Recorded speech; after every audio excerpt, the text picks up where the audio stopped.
Dear class, Assalamu alaikum. This is the continuation of my last lecture in which we have discussed health indicators. And in today's lecture, in this lecture, we will be discussing the rest of the indicators. We have discussed mortality indicators in our last lecture. In our last lecture, we have discussed that how we define health indicator. Basically, these are used to assess the health status of a community. These are used to compare the health status of different communities, and they are used for monitoring and evaluation of different health programs. They are also particularly significantly, they play important role in evaluating the healthcare service provision. Ideally, an indicator should have the quality that it should be valid, it should be reliable, it should be sensitive, it should be specific, it should be feasible, and it should be relevant to the population needs. Then we discussed that there were different types of indicators, and we have discussed mortality indicators in detail. In our last lecture, we have discussed that what is crude death rate, why it is known as crude rate, and then to compare the two communities, we compared the death rates according to the different specific genders or specific age groups or specific diseases. So we measured 8 specific death rate. We were discussing infant mortality rate, early neonatal mortality rate, late neonatal mortality rate, post neonatal mortality rate. We discussed 1 to 4 mortality rate. We discussed under 5 proportionate mortality rate. Then we discussed the specific death rates due to different specific diseases. We discussed how they differentiate from the proportionate mortality rate and case fatality rate. We have also discussed the survival rates. So in today's lecture, we will be discussing the rest of the indicators, in which we will be discussing morbidity rates, morbidity indicators, disability indicators, healthcare service provision indicators, healthcare service delivery indicators, mental and social health indicators. So we will be discussing them one by one. So moving forward with the morbidity indicators. Morbidity indicators are those indicators which actually calculate the burden of disease in a population, and it tells us about that how many people are actually suffering from ill health. And the morbidity indicators include a large number of other subtypes, which include incidence and prevalence rate of a disease. For example, in a large community, the total number of new cases are known as incidence of disease, and the total number of old and new cases are known as prevalence of disease. For example, nowadays, when we discuss the situation of COVID cases, every day we are reported that what is the total number of new cases which are arising per day, and what is the total number of cases which are active, and they are persistently present in the community. So the total number of new cases which are arising per day indicate the incidence of disease, and the total number of old and new cases which are actually present in the community, they represent the prevalence of the disease. Then we have different notification rates of the disease. For example, we all know that according to the iceberg phenomena, only the tip of the iceberg is seen by the clinician, and a large number of subclinical cases, inapparent cases, carriers are, uh, are present in the submerged portion of the iceberg. So we are only notified with the tip of the iceberg. It means only those cases who are active and who come and seek healthcare service provision, they are actually notified. But a larger proportion of the population which does not report to the health sector and which is only present in the community, and they are hiding themselves, or they are putting themselves in isolation and quarantine, and they are taking home treatment, and they are never reported to the healthcare service provision, because majority of them do not opt for tests. Even if they are opting for the test, diagnostic test, they are not reporting to the healthcare service provision for seeking the treatment. So the notification rates actually represent that how much cases actually were reported, and they were notified to the higher healthcare authorities that this constitutes the total number of a certain disease. Then the attendance rate at OPD and the health centers who are coming to the health centers or outpatient departments, how many number of patients are getting admissions because of a particular disease, how many of them are getting readmission, how many of them are getting discharged, it all comes in morbidity indicators. Then another important morbidity indicators is that what is the total duration of hospital stay with a particular disease, which actually keeps a patient in the which keeps a patient hospitalized, and we measure it in the means of the duration of hospital stay. Then we are also interested in knowing that what is the total number of absence due to sickness from the work or school. As we all know that in COVID-19 pandemic, the effect of the disease is so much that the sickness days and the absence from the hospitals or absence from the workplaces and the schools is so much that this pandemic has produced a large significant effect on the human population.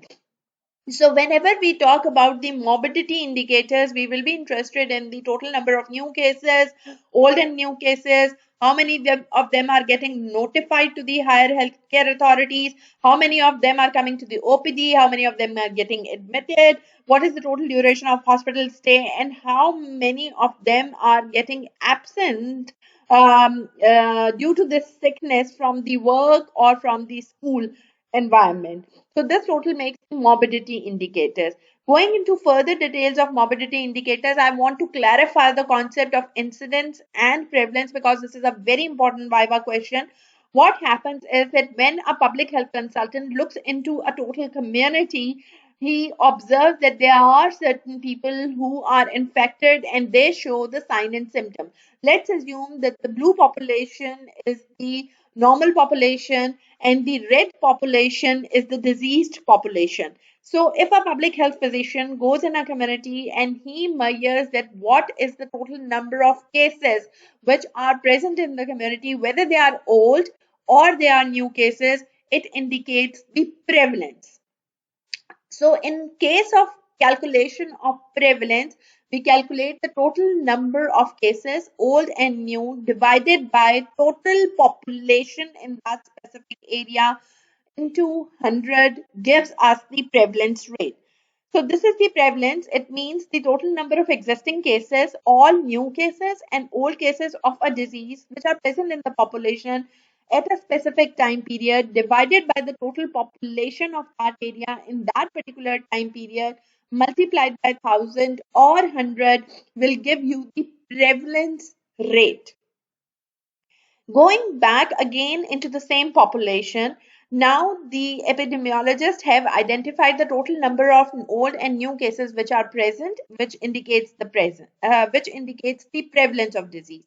And now every new case which will appear after this situation in the exposed susceptible population will be taken as a case which is reported in the incidence. It means that the total number of new cases arising in the susceptible population. Susceptible population means that this population is already diseased and they will never develop a new disease again. So we will subtract the diseased population or we will subtract the population which is not susceptible. Either it is immunized or it has suffered from the clinical disease will give us the susceptible population. So whenever we want to calculate the total number of incidents, we will calculate the total number of new cases appearing in a population divided by the population at risk or susceptible population. It is important to clarify here that there is not only the difference in the numerator, but the denominator is also different. In prevalence, we are interested in calculating all old and new cases. But in incidence, we are interested only in new cases. In denominators, in prevalence, we take the total population of that specific area. But when we want to calculate incidence, we will subtract the population which is already suffering from the disease from the total population, and we will also subtract immune population from the total population to make the denominator of the susceptible population or population at risk. Clear? So the incidence rate will be the total number of new cases of specific disease arising in a specific community during a given period divided by the population at risk during that period in that specific time area into 1000.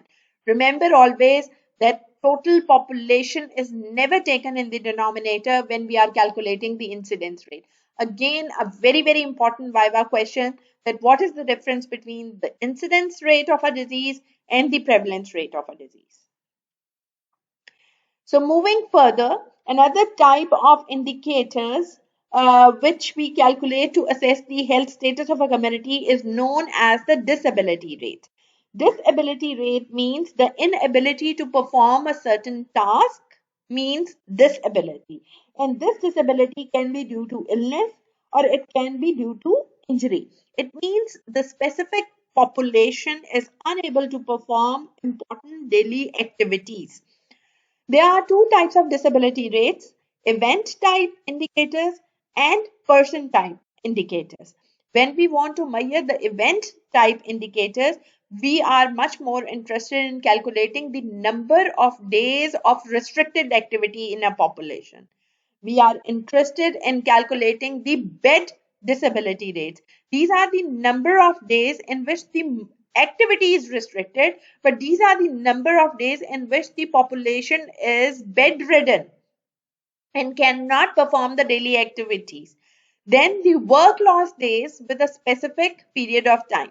So in case of COVID-19, for example, pandemic, if we are calculating that what is the percentage of the population in which they were restricting their normal activities will be one type of indicator. The number of days of bed disability will be another type, and the number of work loss days will be another type of event type indicators to calculate the disability rates. The second type of disability is known as person type indicators. The person type of indicators are calculated on personal basis. For example, what are the number of days of limited mobility for a specific person, or what are the number of days with limitation of activity per person will be included in these person type indicators to calculate the disability rate. Disability rates are further subcategorized into other types, which include the HALE, which is known as Health Adjusted Life Expectancy. Another type of disability indicator will include the QALY, which includes the Quality Adjusted Life Years, and then daily, which include the disability adjusted life years. So first of all, we will be discussing the health adjusted life expectancy. As the name is suggestive, it is the total life expectancy at birth that includes an adjustment for time spent in poor health. It means the total time which is spent in poor health will be subtracted from the total life expectancy at birth. So how do we calculate it? Total number of years in full health that a newborn can expect to live based on the current rates of ill health and mortality will be representing health adjusted life expectancy. One of the example which I can give you is that the for the HALE or the health adjusted life expectancy is that let's assume that in Pakistani population the normal life expectancy is 68 years of a normal Pakistani average man. But what happens then? Majority of them after 60 years pass through many chronic diseases, and some of them become so ill that they cannot perform their daily activities, or they are bedridden, or they are socially dependent. So what do? We say that what is the total number of years which were spent in full health, expecting that the current rates of ill health and mortality will be there. So when we talk about the total life expectancy of a Pakistani average man, it is 68 years. But when we talk about the health adjusted life expectancy, it is about 63 years in average Pakistani male population. Fine. So moving forward to another disability indicator, which is known as CALIS. CALIS means quality adjusted life years. Quality adjusted life year means the number of years of life that are added by intervention to improve the quality and quantity of life. For example, if a certain type of intervention is done, for example, in case of disability to walk due to polio, has been rehabilitated by the provision of an artificial limb, which has improved the quality of life, is an example of the quality adjusted life years. So how we will calculate it? We will calculate it with the total number of years of life that are added by intervention to improve the quality and quantity of life. For example, if a child has been um, suffered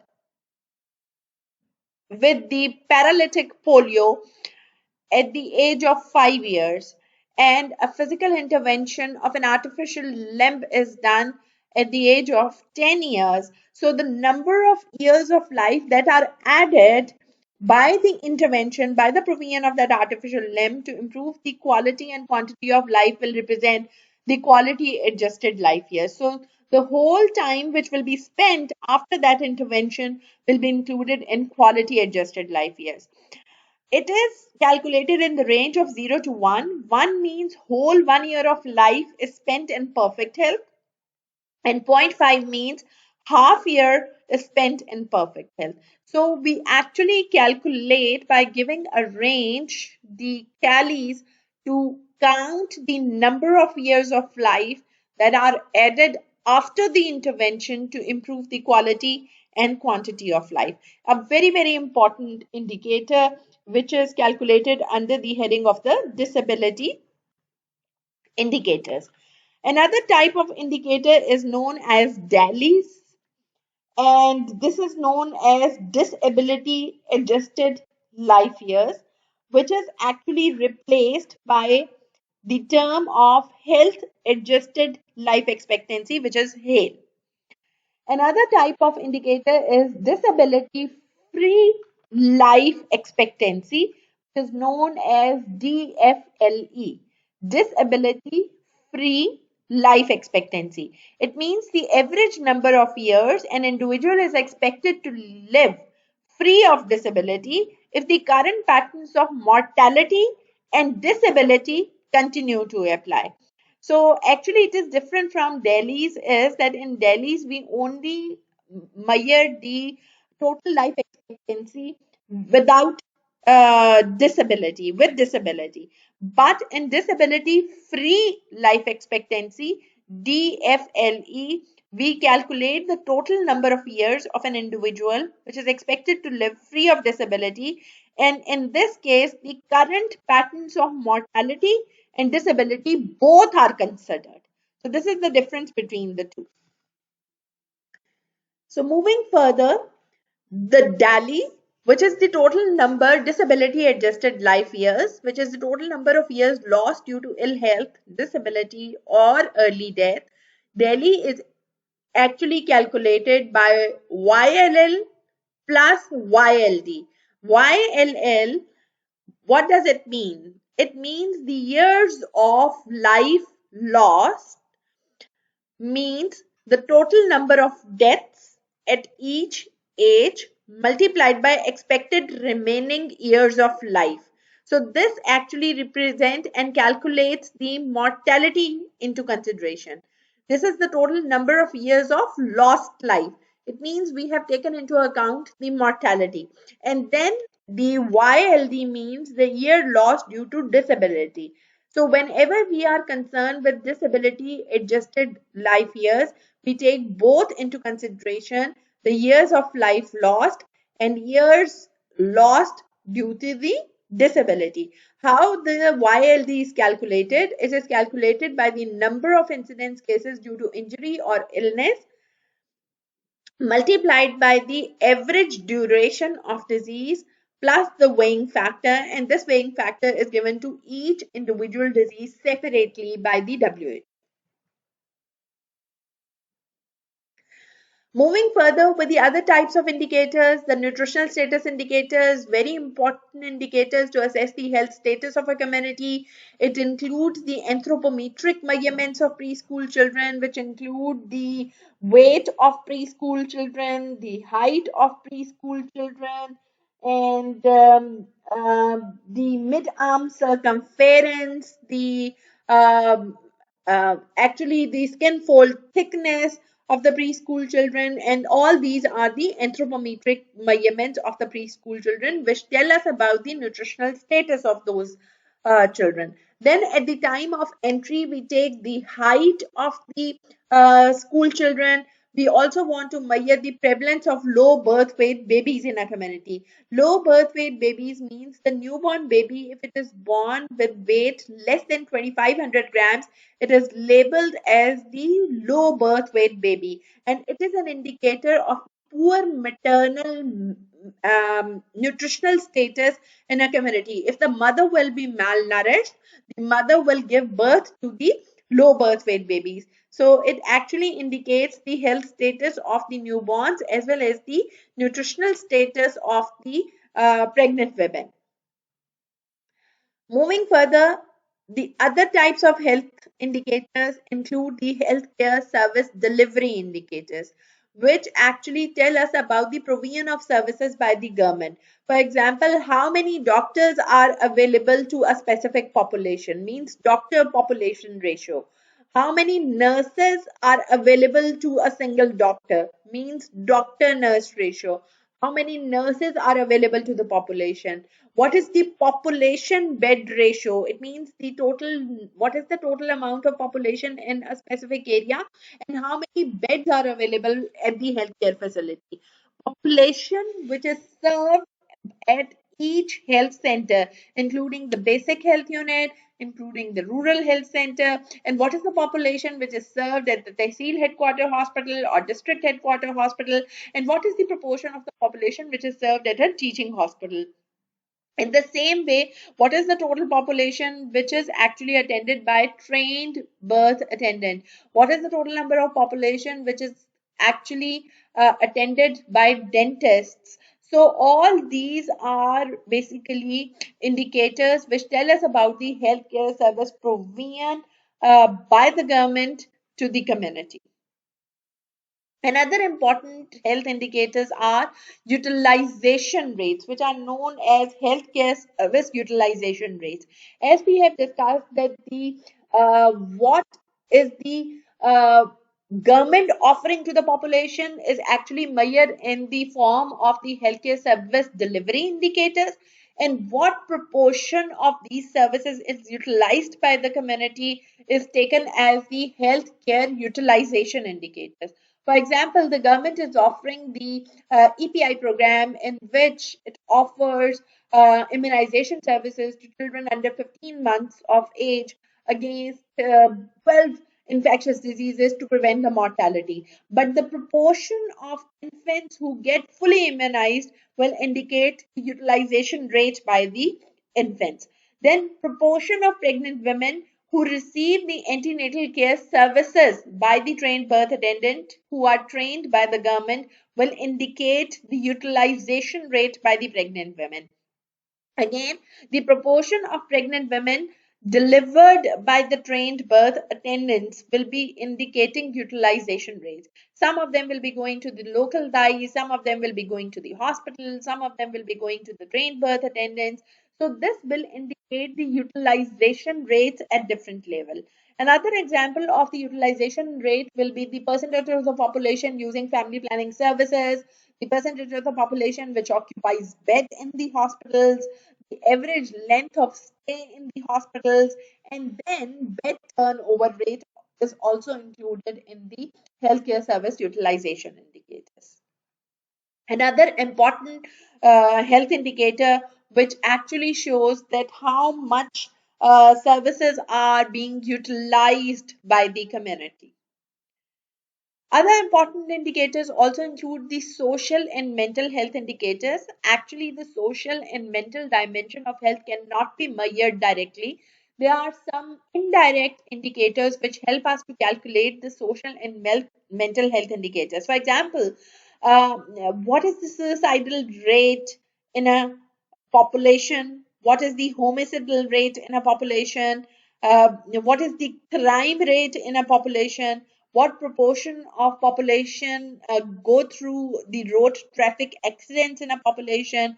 What is the rate of juvenile delinquency? The juvenile delinquency means it means that the inappropriate action which is taken by the adolescent or the younger population or indulgence into the crime activities of the adolescent population or the younger population is known as juvenile delinquency. What is the percentage of the population which is indulged in alcohol abuse? What is the percentage which is suffering from drug abuse? What is the smoking rate? What is the obesity rate? What is the percentage of the notification of the battered wife syndrome? What is the percentage of the notification of the battered baby syndrome? Another important indicator which is making concern about our social and mental health indicators is actually the rate of pedophilia, which has reported very, very high in Pakistan in the recent years. So these are basically the indirect health indicators which tell us about the social and mental health of a community, as we cannot measure it directly.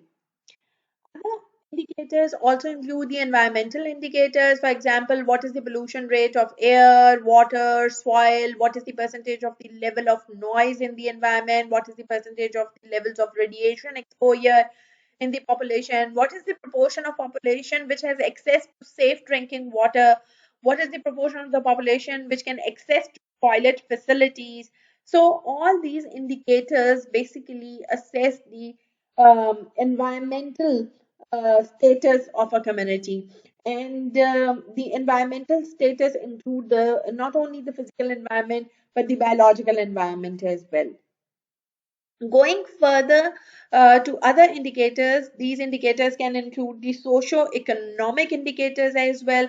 The socio-economic indicators include that what is the population growth rate of a community, what is the proportion of the dependent population, the older population and the younger population less than 15 years of age, and the older population of more than 65 years of age is the dependent population, and this is the independent population between 15 to 64 years of age. So these ratios calculate the dependency ratio. We can calculate the socio-economic status by calculating the per capita GNP.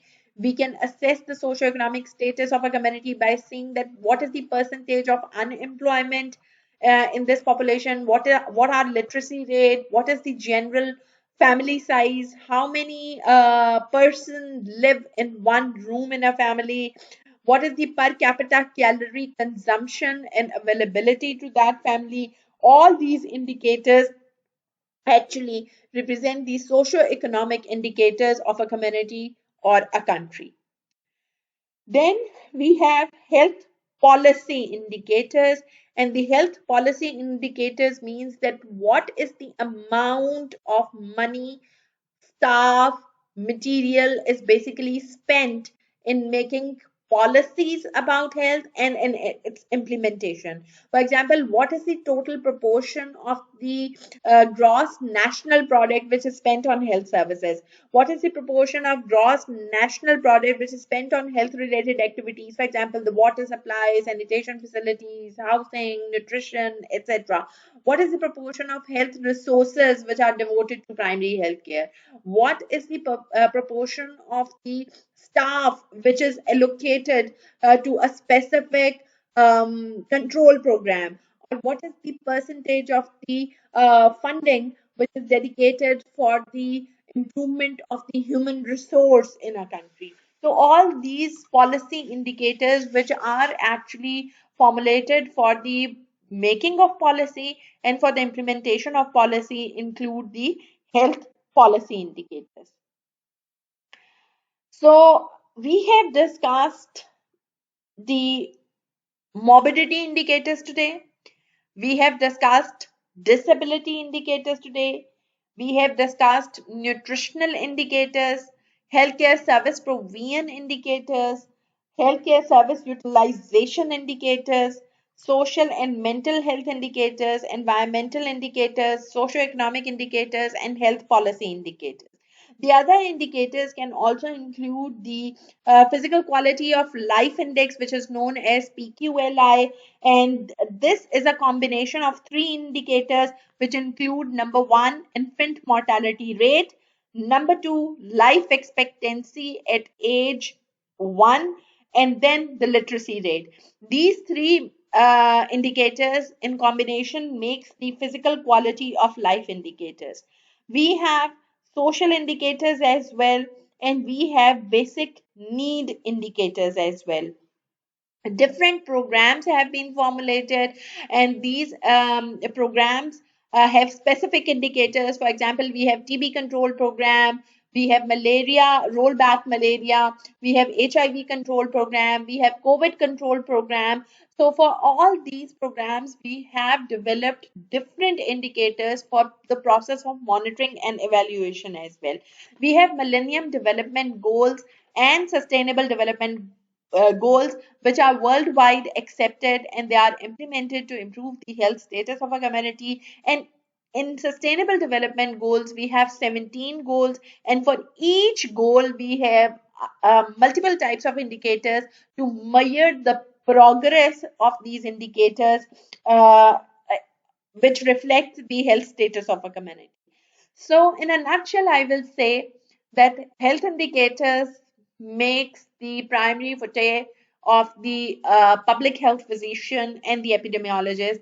We always deal with the indicators to assess the health status. We always deal with the indicators to do comparisons. We use these indicators for the monitoring and evaluation. And an epidemiologist can never plan policies and can never implement the health plans in absence of development of the indicators. Health indicators are included in your test, so please go through them. These are beautifully written in your textbook of K Park, and I'm available if something is not clear to you. These are very important from the examination point of view. You will definitely get a question. You will definitely get a question from the health indicators in your viva and in your written exam. Thank you so much. Hope to see you soon again.